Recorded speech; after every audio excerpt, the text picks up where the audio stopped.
1. A few years back, my then boyfriend and I, 22, female, were living in a one-bedroom apartment in downtown Denver, about a mile away from the coveted Larimer Square and tourist favorite 16th Street. The location was fantastic, but with people-dense areas often comes trouble.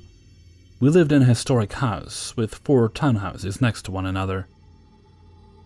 The layout is important to the story. All 4 front doors were aligned on a single porch. My apartment was located next to an alley, and was the last door on the left. Due to work obligation, my boyfriend was sent on a 3-month-long work assignment, leaving me alone in the house with our 2 dogs. No sweat off my back. After growing up in a small town in the Northeast, I was eager to explore. My days after work are filled with long walks around the dog parks and exploring restaurants and craft breweries in downtown. All was well until it wasn't. Being alone most of the time and raised in a town of 4,000 of my cousins, exaggeration, but not really, I was docile and trusting, the worst combination. About a month into being alone in this city, I would come home to 3 men smoking outside my door. The first encounter, I decided, was to keep walking and called a nearby friend to help me get into my house safely. I thought this was a one-time thing, but weeks later, the men continually showed up. It was routine. When I got home at 5 p.m., they were there lighting up a cigarette, almost like they were waiting for me. I was finally at my wit's end and asked them if they lived here and whether they could verify that with my landlord. None of them answered, and 2 proceeded to walk down the alley, but one remained stone cold, standing his ground, continuing to smoke. I was upset, and I repeated the question, "Do you live here? And can you verify this?" He stared at me with dark, cold eyes, and put his cigarette out on my door, only to brush my shoulder as he left my property. Safe to say I was unnerved. I reached out to my boyfriend to let him know what happened, and he relayed the message to our landlady. A few days had gone by since my last encounter, and there were no signs of those men. I felt pretty good about myself. I had taken for granted being able to walk up my apartment steps without being fearful. I had made it to Friday, and I decided to treat myself to a few drinks with local friends. I had become diligent about locking windows and doors.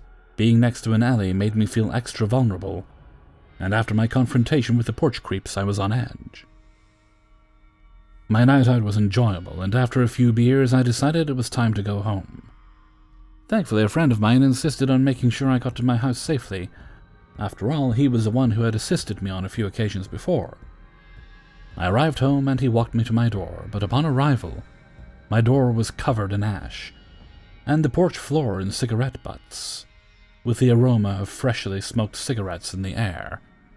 He could see the fear in my face and offered to sleep on the couch to keep watch, but I told him I would be fine on my own. I stayed up a bit longer, double-checking locks and pulling my blinds down. After about 20 minutes, I retreated to my bedroom, which faced my front door, being sure to keep the door ajar so my Rhodesian Ridgeback could be aware of anything that happened outside. After a bit of Netflix, I finally dozed off, until 3 a.m., when I awoke to my dog growling. I was petrified. Something in me knew tonight was the night he or they would be back. I got out of my bed slowly, trying to make as little sound as possible. I peered out my door and saw a single hand on the stained glass window, and a pair of eyes peering in. Sure enough, he was back. I had unfortunately left my kitchen lamp on, exposing my house to the outside world. I knew if he saw me, it was game on. Slowly and quietly, I made my way to the lamp and turned it off so he could no longer see me, which ensued terror. The man, appearing to be shirtless and yelling slurs at me, began pounding on my door, demanding entrance. I retreated to my room and called 911, who told me to stay low, avoid interaction, and to stay on the line until the officers arrived. I couldn't stand to watch him punching the window, because I knew it was a race between him and the officers for whoever got me first. First there was a loud crash. I peered through the door crack to see that he had upgraded from a hand to a brick, causing the glass to begin cracking. I remember vividly It had been almost 10 minutes on the phone with dispatch at this point, with officers 10 minutes away from me. After a few more brick throws, I watched him scale the porch to my window, continuing to try and obliterate glass, leaving cracks in his wake. And then there was silence. I once again looked toward my front door to see him looking back at me, cigarette in hand, until the cops arrived. I was told to wait for a knock on my door, which finally came, to tell me it was safe to come out. I made it outside just as they were putting him in the back of the vehicle. When he yelled, "Bye, Pete," this shook me to my core. Only my family referred to me as that. And they were thousands of miles away. I realized he had been watching, listening, waiting. He probably knew my boyfriend was gone, and most likely heard me refuse to have my friend stay here. I watched the vehicle drive away and called whoever I could get a hold of at this hour. Come morning, my mom finally called me back and told me to get in touch with the officers and press charges. Something that entirely slipped my mind during the mayhem. I called them back and asked them to get the paperwork, only to be told he was put in the hospital and ran off before properly identifying him. Needless to say, I moved shortly thereafter, and my boyfriend found another job locally. To the cops, who were absolutely no help, good riddance. And to the man who was after me for God knows what, let's not meet again. 2. So, I am 21 years old and male, and this experience happened last summer.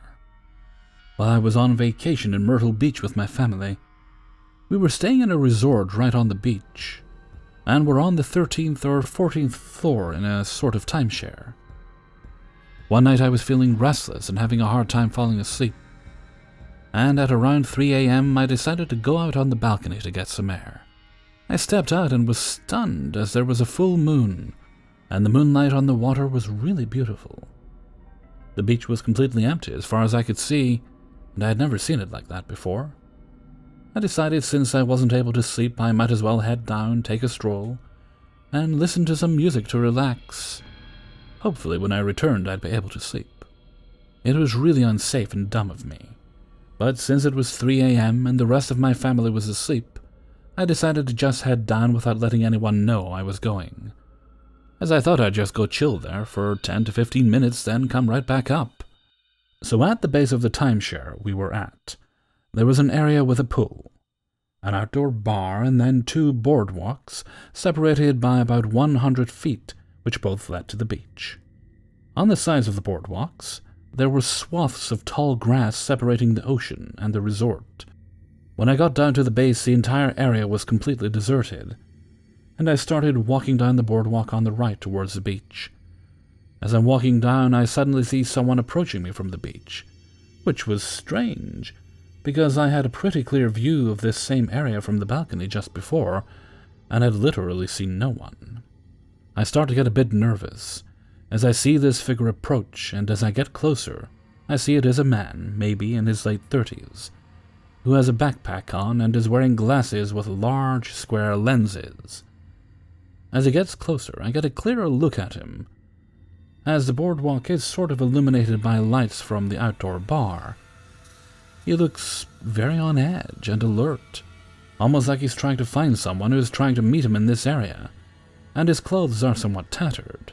We made eye contact, and I sort of nodded him and pass. At this point I'm creeped out, because honest to God, he had a sort of Jeffrey Dahmer look. Maybe it was the glasses, and he just didn't seem like he actually belonged to the timeshare. I shake it off, and keep walking down to the beach and put my headphones in. As I get down to the beach, I turn right and start walking parallel to the water, and I'm just taking in the scenery.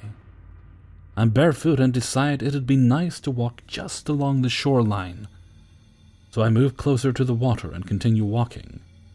I'm walking for no longer than a minute before I get a really strange feeling that something is wrong. I take off my headphones and turn around, and I see a dark figure that is trailing me just up the shore. He is situated in between me and the timeshare. I immediately can tell from the figure's height, body type, and demeanor that it is the same man I passed on the boardwalk.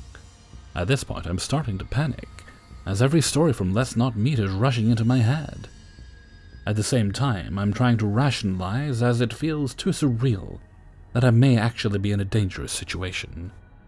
So I remind myself it could just be a coincidence and the man also wanted to take a walk on the beach, and just happened to be headed in the same direction as me.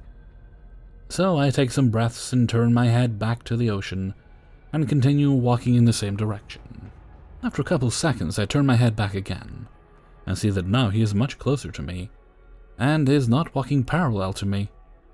I pick up my walking speed now and turn my head back around and see he is matching my faster pace and is still walking towards me in the water.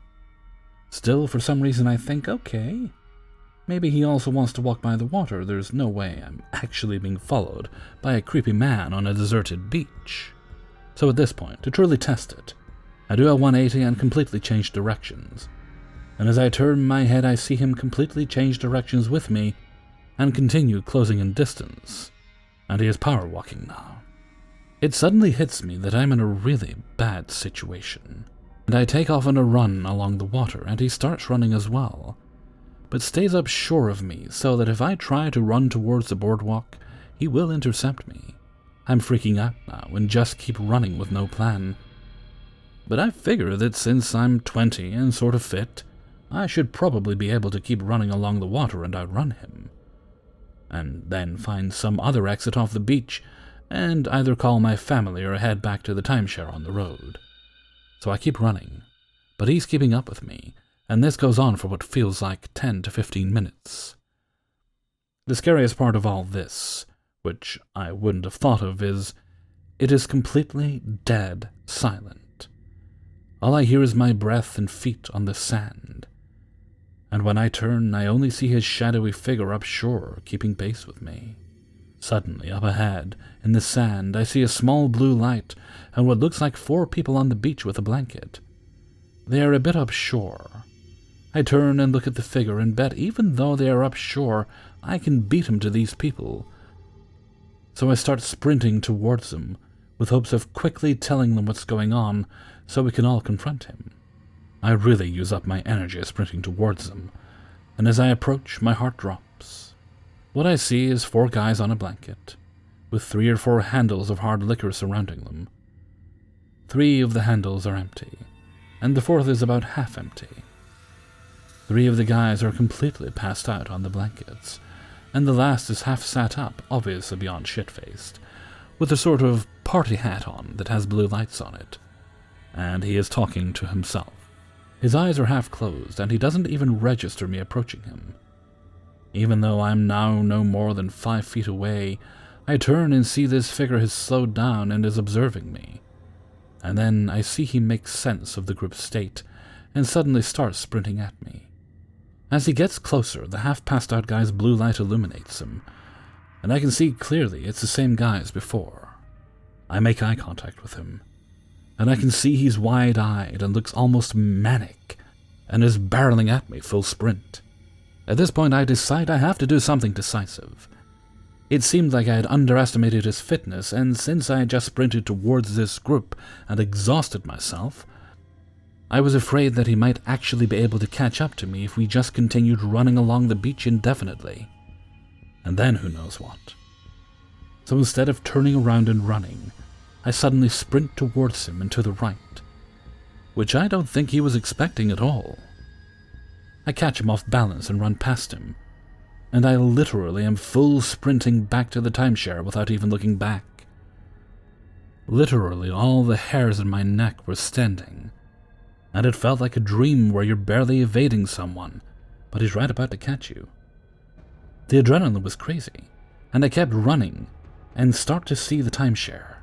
I finally turn around to see how close he is, and I see him in the distance, maybe 400 to 500 feet away.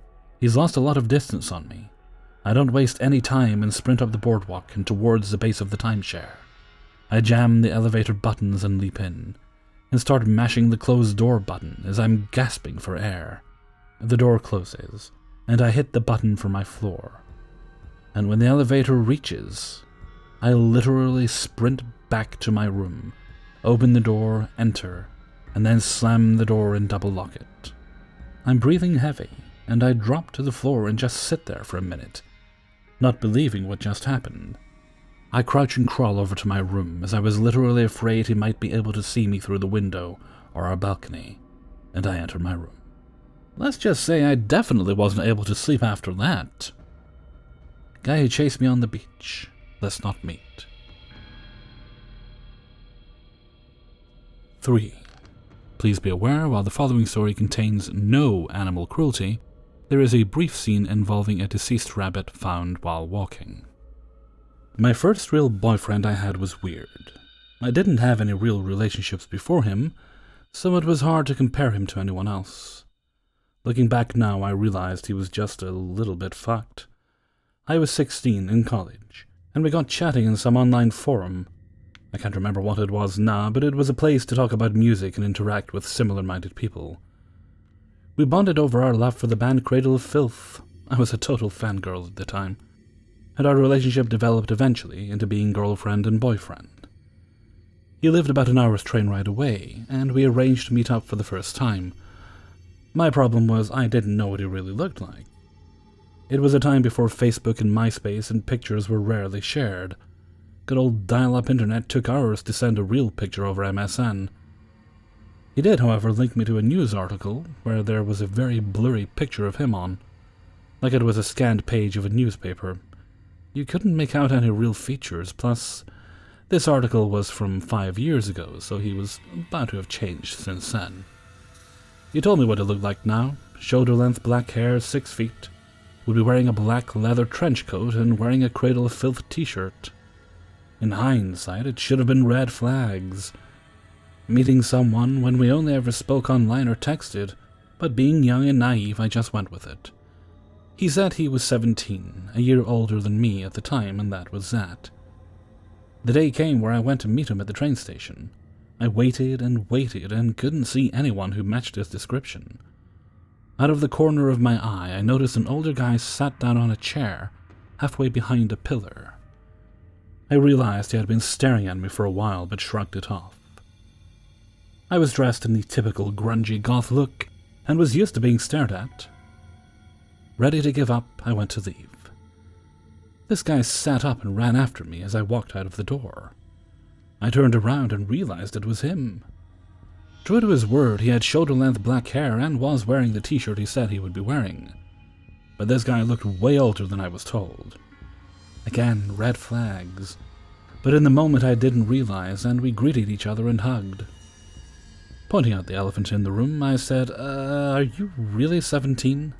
About that, I didn't want to scare you off. We had this amazing connection. I'm actually 24. I brushed it off naively, and we went on with our day together. At this point, looking back now, I should have run away. Our relationship lasted for 3 years, and 2.5 of that was complete hell. It started off well and good, but he began to act strange. It started one day when I was at college. He turned up unannounced to surprise me. I thought it was desperately romantic, and we went out for a walk through a wooded area, walking and chatting whilst holding hands. We came across a dead rabbit. It was horrible, blood everywhere from whatever had killed it. It made me feel sick. However, he saw it and his eyes lit up. I won't go into too much detail, but he touched it, tried to show me something in detail from it. He kept telling me he was honoring the rabbit's death and sending it to a better place. I didn't understand what he meant. What sicko does that? Maybe I should have broke up with him then, but silly me just carried on like nothing had happened. A few months later, I caught wind of him talking to some other girl. I knew deep down that something was going on between them for a while, but brushed it off. She spoke to me a couple of times. This was again on the online forum we had met on. She seemed nice, but I didn't like how they both interacted with each other when they were both online. Her name is Sarah. I was over at his place. He lived with his parents still, and we were chilling out in bed, watching films, and the like, when we began to get intimate. He stopped halfway through the act and said, "Hey, so my mum has really annoyed me today. Can you, be really loud?" Confused, I asked, "What do you mean?" He told me that his mum hadn't given him any money this week because she got really drunk the last time she gave him cash. He didn't have a job, and I wanted to really piss her off. I didn't much like his mother either. She looked down on me, spoke to me like a child, so yeah, I agreed. In the thick of the act, I was being as loud as possible, screaming. He loved it, and egging me on, he started screaming, "Sarah, Sarah, Sarah." Confused, weirded out, the act all came to an end. I lay there for a while trying to get my head around what just happened. Casually, he turned around and said, "Yeah, about that. I'm thinking about meeting Sarah next week, and we will most definitely be in bed the entire time. You don't mind, right?" Naturally, I was shocked, angry, and asked, "Why would you do that to me?" His answer was, "Well, we both get each other, and we share common interests." Yes, I most definitely stormed out of his house and got the first train home. Angry, upset, I didn't speak to him for 2 weeks. We eventually got speaking again, stupid of me really, and acted like that event never happened. I really don't know whether he did go meet Sarah in that time we stopped talking, but something was very different about him. He really got into satanic stuff, started drawing inverted pentagrams everywhere in his room, and even into his skin. He would do the weirdest gross things too, like his mum left mincemeat to defrost in the kitchen this one time.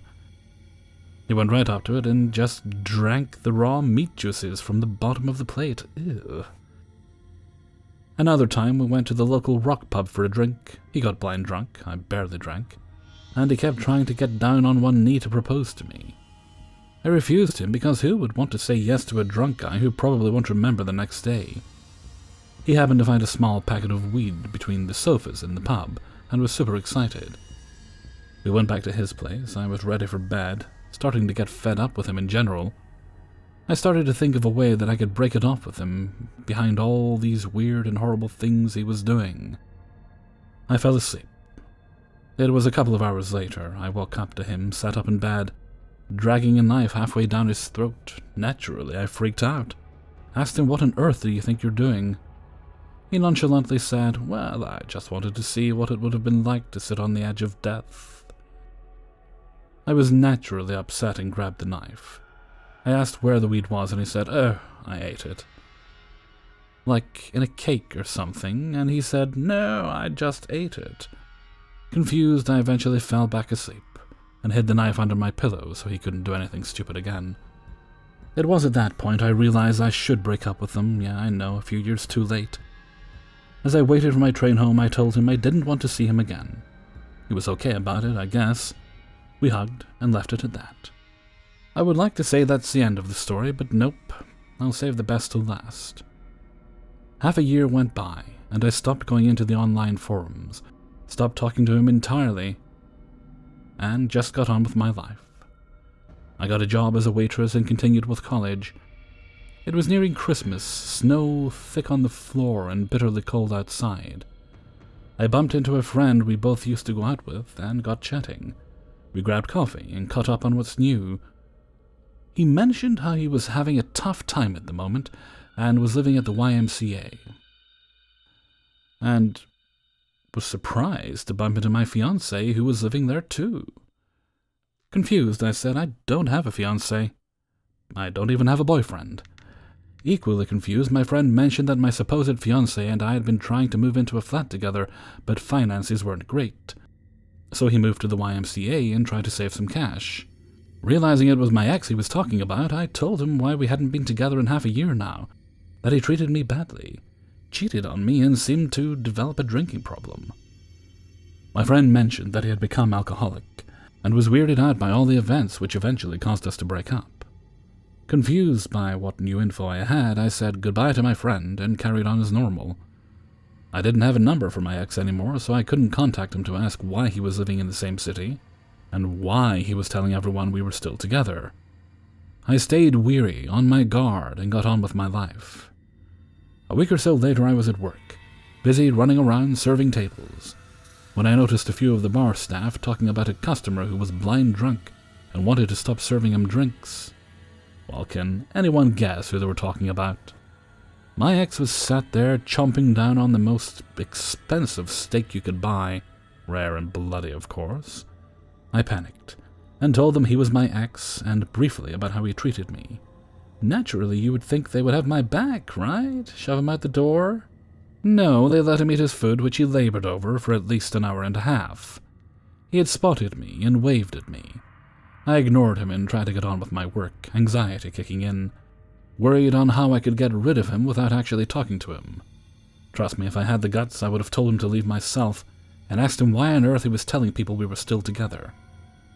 Engrossed in my work, I didn't notice he had left about 2 hours before the end of my shift. I thought I'd had a lucky escape. I finished work, wrapped up warm, and began my trek home. It was 10 p.m., 2 below freezing, and lightly snowing. My parents would normally pick me up from work who weren't home that night, so I began my 45-minute walk home, dying to get into bed and avoid everything that had happened that day. 10 minutes into my walk, I heard someone running up behind me. I instantly knew who it was. I turned around and was greeted by my ex. I finally found my guts and screamed at him, "Why are you here? Why are you telling people we're together?" He was blind drunk and tried to kiss me. I shoved him away. He mumbled something along the lines of, "Well, I thought we could give it another try. I love you.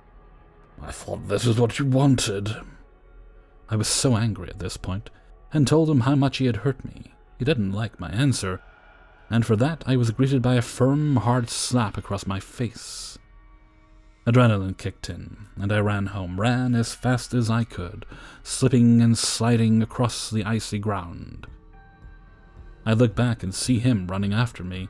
He had something in his hand, glistening under the streetlights as he sprinted for me.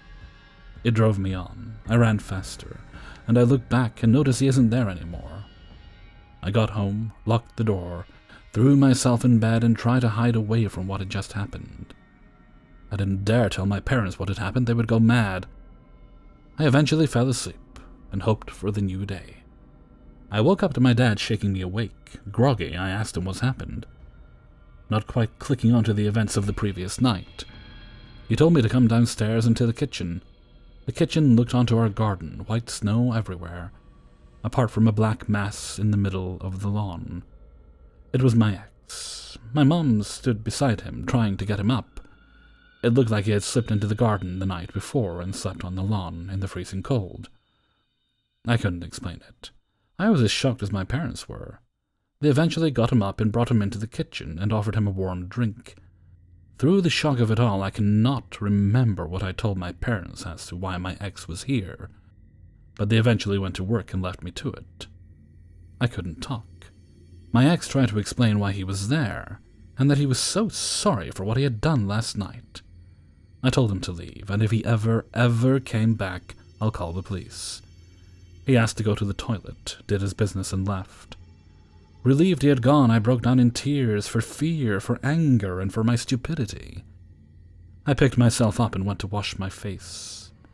I entered the bathroom, and on the mirror in blood was a smiley face and a kiss. That was thankfully the last time I ever heard from my ex. I came across his profile recently on Facebook. He is in a relationship with a girl named Sarah, probably the same gal he met that one time. Profile picture features them both with matching blood-red pentagram tattoos.